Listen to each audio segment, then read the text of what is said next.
Om Swastiastu. Assalamualaikum warahmatullahi wabarakatuh. Shalom Namo Buddhaya, salam sejahtera bagi kita semua, salam harmoni.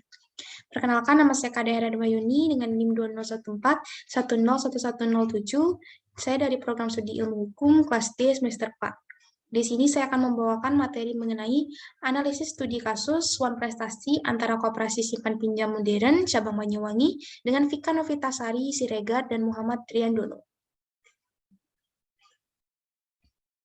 Jadi, adapun yang pertama yang akan saya bawakan adalah data dan fakta hukum. Jadi, dalam perkara tersebut tentunya terdapat pihak-pihak yang terkait. Pertama adalah Rizky Sumastono, ESOS, Ketua Koperasi Simpan Pinjam Modern, Sulaiman SE, Manajer Koperasi Simpan Pinjam Modern Cabang Banyuwangi, Aprilia Prabawanti Putri I, Staf Operasional ADM Lelang Koperasi Simpan Pinjam Modern sebagai penggugat. Lawan Vika Novitasari Siregar, tempat tanggal lahir Banyuwangi, 10 Januari 1991, nomor KTP 35101500191002. Jadi kelamin perempuan, tempat tinggal Jalan Ikan Cakalang, RT-RW 002-001, Desa Kepatihan, Kecamatan Banyuwangi, Kabupaten Banyuwangi, pekerjaan karyawan swasta, selanjutnya disebut sebagai tergugat 1. Muhammad Triandono, tempat tanggal lahir Banyuwangi, 8 November 1970, nomor KTP 3510160811700001, jenis kelamin laki-laki, tempat tinggal Jalan Ikan Cakalang, RT-RW 002-001, Desa Kepatihan, Kecamatan Banyuwangi, Kabupaten Banyuwangi, pekerjaan pegawai negeri sipil. Untuk selanjutnya disebut sebagai tergugat 2, bahwa tergugat 1 dan tergugat 2 merupakan pasangan suami istri. Adapun fakta hukum dari kasus ini bahwa penggugat dan para tergugat telah menandatangani perjanjian hutang pada hari Kamis 15 Maret 2018, bahwa hal-hal yang diperjanjikan antara penggugat dan tergugat adalah tergugat telah menerima pinjaman kredit sejumlah 30 juta rupiah berdasarkan surat pengakuan hutang 07867-PH-BMB-3-2018 tanggal 15 Maret 2018. Seluruh pinjaman berikut bunga yang harus dibayar kembali oleh tergugat setiap bulan dalam jangka waktu 36 bulan berturut-turut tiap kali angsuran sebesar Rp1.430.333. Untuk menjamin pinjamannya, para tergugat telah menyerahkan agunan berupa tanah dan atau bukti kepemilikan sertifikat hak milik No 3625 atas nama Muhammad Triandono.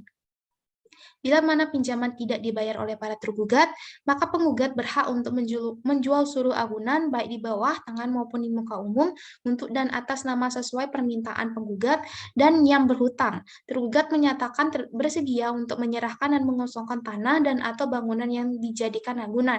Apabila para tergugat tidak bersedia melaksanakannya, maka atas biaya yang berhutang atau tergugat, penggugat dengan bantuan yang berwenang dapat melaksanakannya. Adapun isu hukum di dalam kasus ini bahwa tergugat tidak memenuhi kewajiban karena tidak melaksanakan ketentuan pada pasal 4 dan pasal 6 surat pengakuan hutang tanggal 15 Maret 2018, tidak membayar angsuran pinjaman sejak tanggal 15 Februari 2019 sehingga pinjaman menunggak dengan total Rp38.473.943, bahwa dengan menunggaknya pembayaran angsuran tergugat tersebut mengakibatkan penggugat harus menanggung biaya pencadangan aktiva produktif terhadap pinjaman para tergugat, bahwa akibat menunggaknya pinjaman para tergugat, penggugat harus menanggung kerugian dikarenakan penggugat harus tetap membayar bunga simpanan masyarakat yang merupakan sumber dana pinjaman yang disalurkan kepada para tergugat. Selain itu, penggugat harus menanggung biaya pencadangan aktiva produktif dan penggugat dirugikan karena tidak bisa menyalurkan pinjaman kembali ke masyarakat sebesar pinjaman para tergugat yang menunggak tersebut. Adapun dasar hukum dalam mendukung kasus ini adalah pasal 1313 KUHP Perdata yang menyatakan suatu perjanjian adalah suatu perbuatan dengan mana satu orang atau lebih mengikatkan dirinya terhadap satu orang lain atau lebih. Pasal 1338 ayat 1 KUHP Perdata menyatakan semua perjanjian yang dibuat secara sah berlaku sebagai undang-undang.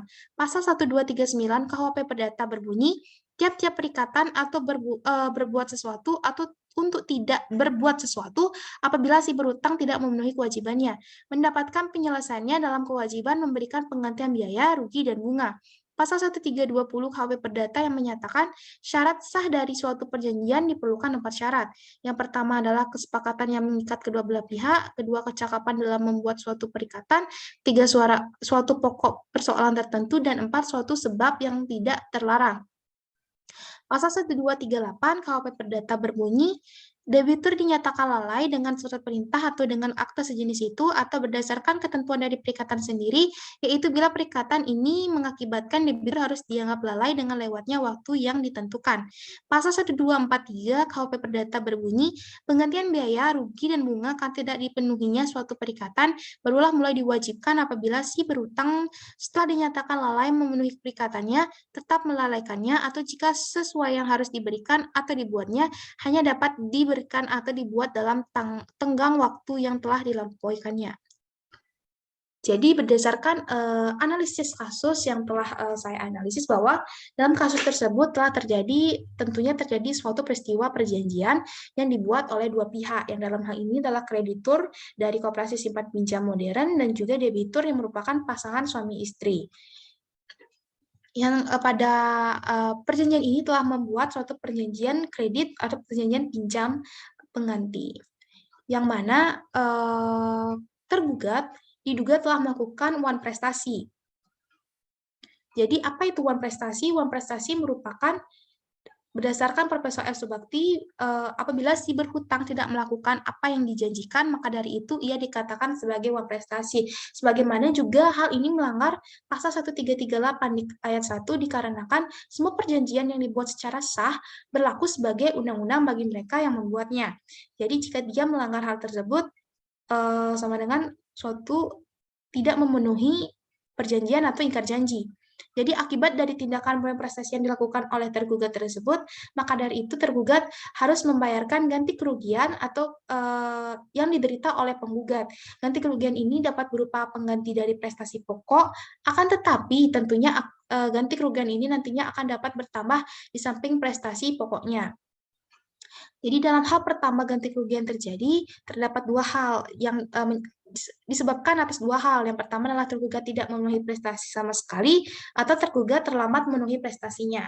Pada kasus ini, tergugat diduga telah melakukan keterlambatan dalam memenuhi kewajibannya untuk membayar angsuran pinjaman, sebagaimana jika terlambat dalam memenuhi prestasi sehingga dikatakan sebagai kredit macet pada perjanjian ini. Maka dari itu tergugat dianggap lalai atau telah melakukan uang prestasi sebagaimana juga diatur pada pasal 1238 KUHP Perdata. Jadi kenapa tergugat dianggap terlambat dalam memenuhi prestasinya dianggap sebagai suatu kredit macet dikarenakan tergugat tidak membayar angsuran pinjaman sejak tanggal 15 Februari 2019 sehingga pinjamannya menunggak dengan total sebesar Rp38.473.943. Jadi akibat dari tunggakan tersebut pun mengakibatkan begitu banyak kerugian dari segi beberapa hal bagi penggugat.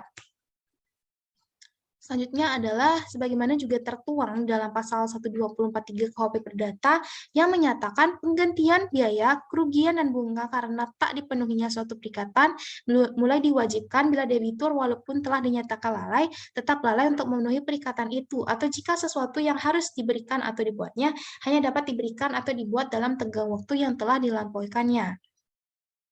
Jadi jadi tindakan awal yang dilakukan oleh penggugat saat tergugat tidak membayarkan atau terlambat membayarkan angsuran tersebut sesuai dengan perjanjian, penggugat pun memberikan suatu teguran. Teguran ini berupa surat peringatan kepada debitur yang telah melakukan uang prestasi untuk menyelesaikan seluruh kewajibannya selambat-lambatnya 7 hari setelah surat peringatan tersebut diberikan.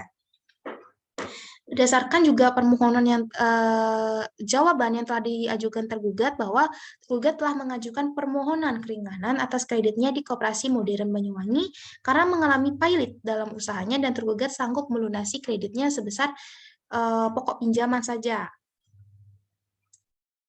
Tergugat berdasarkan bukti juga yang telah diajukan olehnya bahwa telah melakukan pembayaran angsuran pinjaman oleh penggugat karena dilengkapi dengan tanda tangan dan juga stempel di dalam bukti-bukti tersebut. Maka dari itu salah satu penguat bahwa memang tergugat telah sempat melakukan pembayaran setelah diberikannya teguran. Hal ini pun membuktikan jika ia telah melakukan pembayaran sebanyak 12 kali. Pembayaran untuk pokok pinjaman, bunga, dan denda melalui pembayaran rutin dan pembayaran titipan setelah dilakukan peringatan oleh kreditur. Tetapi ternyata karena walaupun telah dilakukan pembayaran, ternyata belum dipenuhinya semua kerugian dan pembayaran tersebut kepada penggugat, sehingga penggugat pun mengajukan gugatan sederhana kepada tergugat. Tergugat harus tetap melunasi sisa kerugian dan juga tunggakan yang belum dibayarkan kepada penggugat atau kreditur. Jadi, tergugat walaupun terbukti telah melakukan pembayaran sebanyak 12 kali, tetap saja bahwa tergugat harus tetap melakukan pelunasan terhadap sisa kerugian dan juga tunggakan yang telah ada atau masih ada. Jadi, jika kita lihat pada perjanjian ini, perjanjian dilihat di dalam sifatnya merupakan perjanjian yang konsensual. Mengapa demikian? Misalkan, bahwa suatu perjanjian tentunya harus ada jaminan atau angsuran. Maksud saya adalah jaminan. Mengapa demikian? Karena jaminan ini nanti tentunya akan diberikan oleh debitur kepada kreditur untuk meyakinkan para kreditur bahwa debitur bisa melunasi hutang atau melunasi pinjaman yang dia pinjam tersebut. Jadi jaminan jika kita lihat dari Undang-Undang Perbankan diartikan sebagai suatu keyakinan akan itikat dan kemampuan serta kesanggupan nasabah untuk melunasi hutangnya atau mengembalikan pembiayaan sesuai dengan yang diperjanjikan. Dalam kasus ini bahwa debitur atau tergugat pun telah memberikan suatu jaminan. Jaminan ini berupa agunan, berupa tanah atau bangunan dengan bukti kepemilikan sertifikat hak milik No 3605 atas nama Muhammad Randono. Jadi sertifikat ini atau tanah dan bangunan ini merupakan benar-benar hak milik dari tergugat. Berdasarkan juga jika kita lihat di dalam pasal 6 Undang-Undang Nomor 4 Tahun 1996 tentang hak tanggungan atas tanah, beserta undang-undang yang berkaitan dengan tanah menyatakan bahwa apabila debitur cedera janji, pemegang hak tanggungan pertama mempunyai hak untuk menjual objek hak tanggungan atas kekuasaan sendiri melalui pelelangan umum serta mengambil pelunasan piutangnya dari hasil penjualan tersebut. Maka dari itu didasarkan juga dengan perjanjian yang telah mereka buat, serta dokumen pendukung berupa sertifikat tanah atas nama tergugat sendiri, maka terhadap bangunan tersebut akan dapat dilakukan penjualan jika, dalam hal ini, jika tergugat tidak dapat melunasi segala tunggakan-tunggakannya. Maka dari itu, maksud saya penggugat pun dapat menjual anggunan tersebut melalui perantara kantor pelayanan kekayaan negara dan lelang, dan hasil penjualan lelang tersebut akan digunakan untuk melunasi pinjaman atau kredit tergugat kepada penggugat.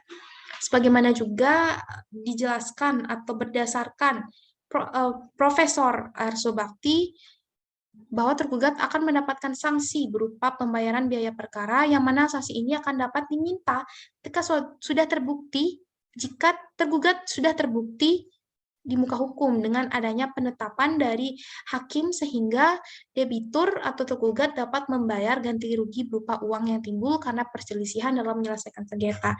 Jadi terdapat uang dalam menjalankan persidangan atau perkara tersebut. Nantinya jika debitur atau orang yang digugat atau tergugat tersebut terbukti telah melakukan hal tersebut menurut hakim, maka ia yang akan menanggung biaya perkara tersebut. Jadi berdasarkan analisis-analisis yang telah saya buat, terdapat pun kesimpulan dari kasus ini bahwa tergugat yang dalam hal ini sebagai debitur telah terbukti melakukan prestasi terhadap perjanjian peminjaman kredit dengan adanya keterlambatan dalam memenuhi prestasi. Maka dari itu terdapatnya cedera janji dalam hal ini dalam bentuk kredit macet sebagaimana diatur dalam pasal 1238 KUHP Perdata, bahwa para tergugat harus membayar lunas seketika tanpa syarat seluruh sisa pinjaman atau kredit, dalam hal ini pokok plus bunga, kepada penggugat selambat-lambatnya 7 hari setelah putusan memperoleh kekuatan hukum. Tetapi, apabila para tergugat tidak dapat melunasi seluruh sisa pinjaman atau kreditnya secara sukarela kepada penggugat, maka terhadap agunan yang dijaminkan berupa tanah dan bangunan dengan sertifikat No 365 atas nama tergugat satu sendiri, Muhammad Rianduno, dilakukan penjualan melalui perantara kantor pelayanan kekayaan negara dan lelang, dan hasil penjualan lelang tersebut digunakan untuk melunasi pinjaman atau kredit para tergugat kepada penggugat berdasarkan hak tanggungan yang melekat pada objek agunan hutang dan menghukum para tergugat untuk membayar biaya perkara yang ditimbulkan dalam perkara ini. Baik, sekian analisis yang bisa saya lakukan. Mohon maaf jika masih terdapat kekurangan dan kesalahan yang saya ucapkan terima kasih. Untuk akhir kata, Om Santi Santi Santi Om, Assalamualaikum warahmatullahi wabarakatuh. Shalom nama budaya, salam sejahtera bagi kita semua, salam harmoni. Terima kasih.